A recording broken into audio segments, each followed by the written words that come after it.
statement from the upper house of parliament. Participants in these meetings will discuss a range of regulatory issues such as proposals for amendments to the APU state statutes and other policies to address the challenges of peace and security, notably through participation and empowerment of young people in African countries, economic development of African countries through the exploitation of natural resources, diversification of the economy, industrialization, and the role of African women to meet the challenges of peace, security, and development.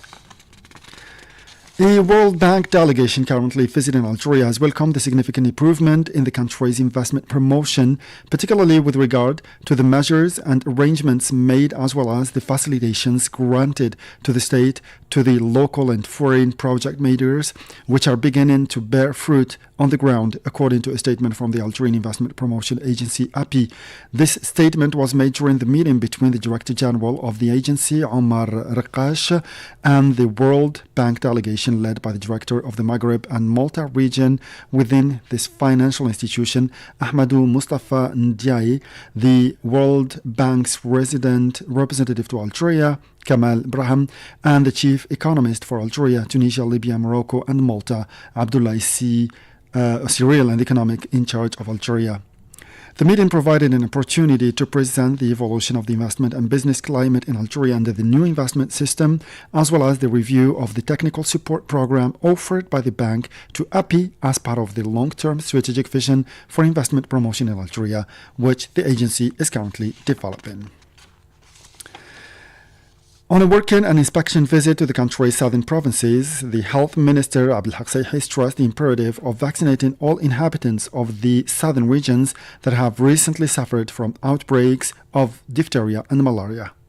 The Health Minister also believes that the eradication of these diseases is imminent thanks to the availability of medicines and the efforts of the local authorities which have managed to clean up stagnant waters which are conducive to the proliferation of malaria. Now, the proceedings of the meeting of the interior ministers of the Group of Seven, or G7, bringing together the seven major industrial powers, kicked off yesterday in Antalialanco, Italy, with the participation of Algeria, represented by the Minister of Interior, Local Assemblies and Country Planning, Brahim Rad. The two-day meeting will address a number of issues related to security, illegal migration, and fight against cybercrime. Italy ensures the rotating G7 presidency this year, which also includes the United States of America, the United Kingdom, France, Japan, Germany, and Canada. A delegation from the Algerian National Committee for Solidarity with the Sahrawi people is to travel to New York on Saturday, October 5th, as part of the proceedings of the 79th General Assembly of the United Nations to argue in favor of the organization of a referendum for the self-determination of the Sahrawi people. The Algerian delegates will denounce the colonialist enterprise of the Moroccan regime in Western Sahara, its repeated and blatant violations of human rights against peaceful Sahrawi civilians, the cynical and scandalous plundering of Sahrawi natural resources, the worsening situation of Sahrawi political prisoners in Moroccan jails as well. The committee's representatives will also denounce the Kingdom of Morocco's multiple obstacles to the political process in the Western Sahara conflict in the search for a just and definitive solution to the conflict. Furthermore, the delegation or the committee will also denounce the violation of the ceasefire by Moroccan occupation troops in Western Sahara in November 2020, the resumption of hostilities, which as a result have led to instability and insecurity throughout the region. The UN Secretary General's personal envoy for Western Sahara, Staffan de Mistura, has held a working session with the Sahrawi leaders in the Shahid al-Hafid refugee camps, according to the Sahrawi press agency. At this meeting, the Sahrawi side informed Staffan de Mistura of the position of the Sahrawi leadership, resting on a single basis, namely to allow the Sahrawi people to exercise their right to self-determination guaranteed by international laws and charters. Said Bougazi has more details in this report.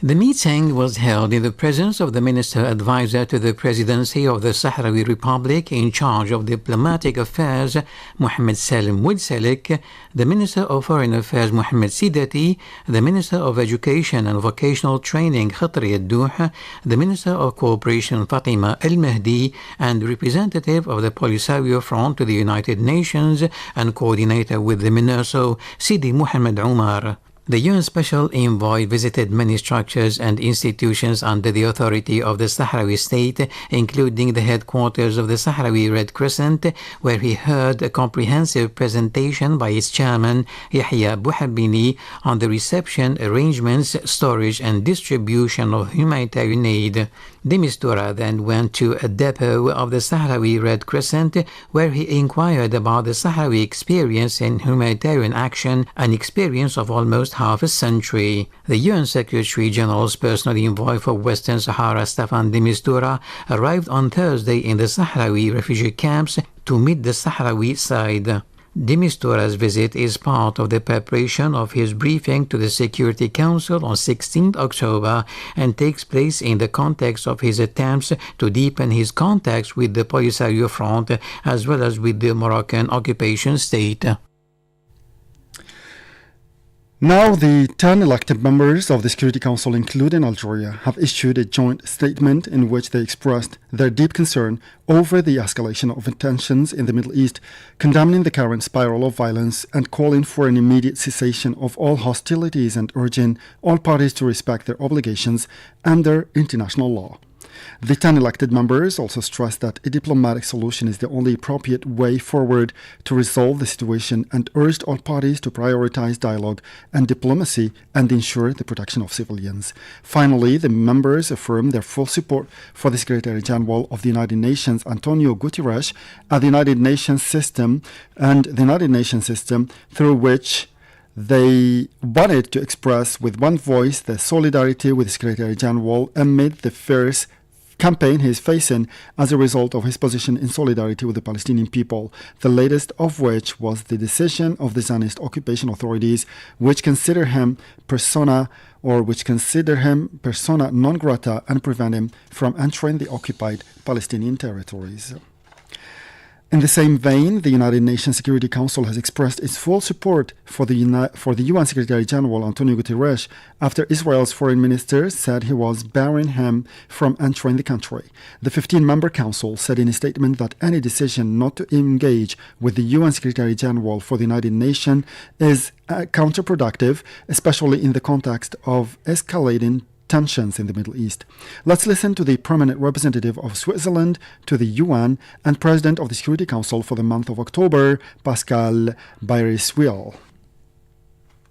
The members of the Security Council affirmed their full support for the UN Secretary General Antonio Guterres, his important role and that of the wider UN. They underscored the need for all member states to have a productive and effective relationship with the Secretary General and to refrain from any actions that undermine his work and that of his office. The members of the Security Council further underscored that any decision not to engage with the UN Secretary General or the United Nations is counterproductive, especially in the context of escalating tensions in the Middle East.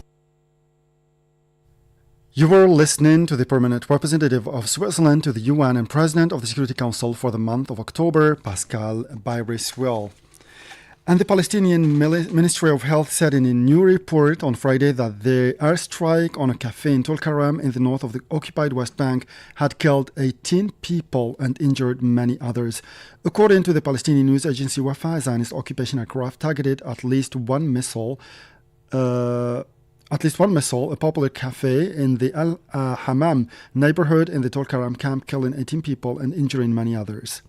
Since the start of the Zionist aggression against the Palestinian people in October last year, the town of Tulkarem and its two camps, Tulkarem and Nur Shams, have been subjected to several incursions and vehicles and bulldozers of the Zionist occupation, as well as bombardments by the occupying air force, resulting in the martyrdom of a number of citizens, injuries and widespread destruction of infrastructure. The 12-month Zionist genocidal war and aggression on the Gaza Strip has claimed more than 96,000 wounded, including some 8,000 suffering from amputations, according to the humanitarian organization Médecins Sans Frontières.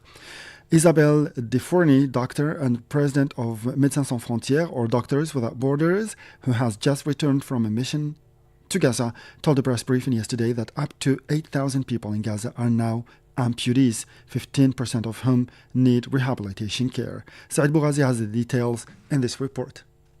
Isabelle Defourny underlined that basic living conditions in the Gaza Strip were not respected and warned that the Zionist entity continued to obstruct the delivery of aid to the Strip, making it difficult for aid agencies to operate.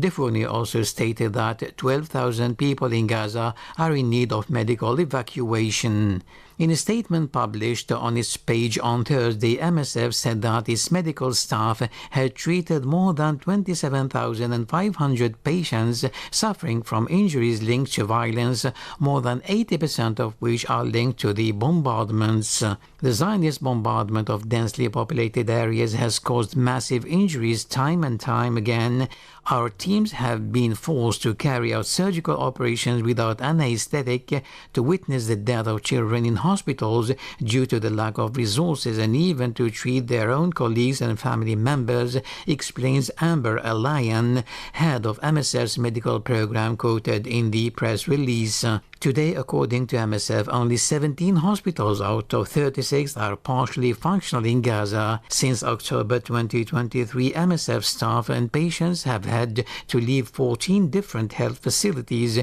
due to serious incidents. The lack of access to healthcare is exacerbated by the shortage of humanitarian supplies in Gaza. In its press release, the NGO reported that the Zionist authorities have systematically imposed vague and unpredictable criteria to authorize the entry of supplies. Once the supplies cross Gaza, they often do not arrive at their destination due to the lack of safe and accessible roads. And not surprisingly, given the extent of the damage caused by the Zionist bombardments on Gaza, the economy of the territory, but also of the occupied West Bank, has been totally devastated by a year of conflict, underlined the International Monetary Fund, IMF. According to IMF, the GDP of the Gaza Strip fell by 86% in the first half of the year, compared with the same period in 2023, while the economy of the occupied West Bank fell by 25% over the same period, explained Communications Director Shirley Kozak at a regular press briefing. What's more, the people of Gaza have to face disastrous socio-economic conditions compounded by the ongoing humanitarian crisis and inadequate access to international aid, he added. And in Lebanon, the Zionist occupation army, which continues its air raid and ground attacks on the country, has carried out an air strike and air raid on the border with Syria, cutting off the main road between the two countries, the Lebanese authorities has said. More details with our colleague Saïd Boughazi.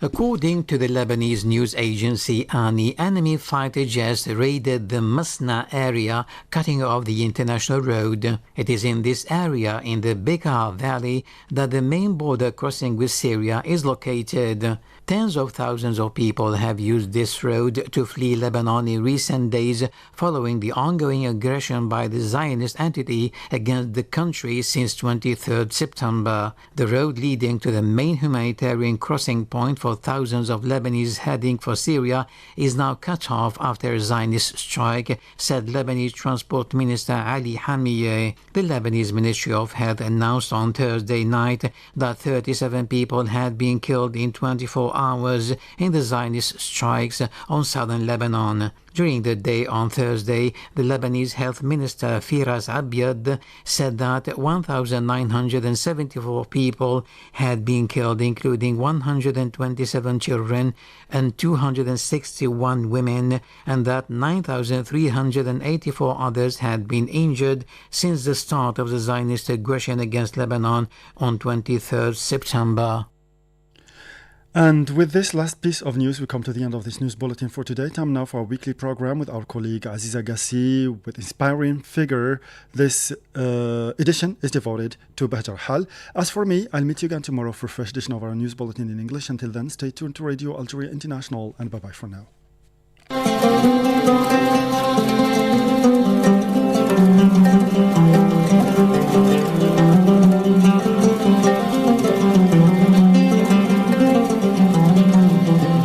Hello and welcome to Inspiring Figures. As always, we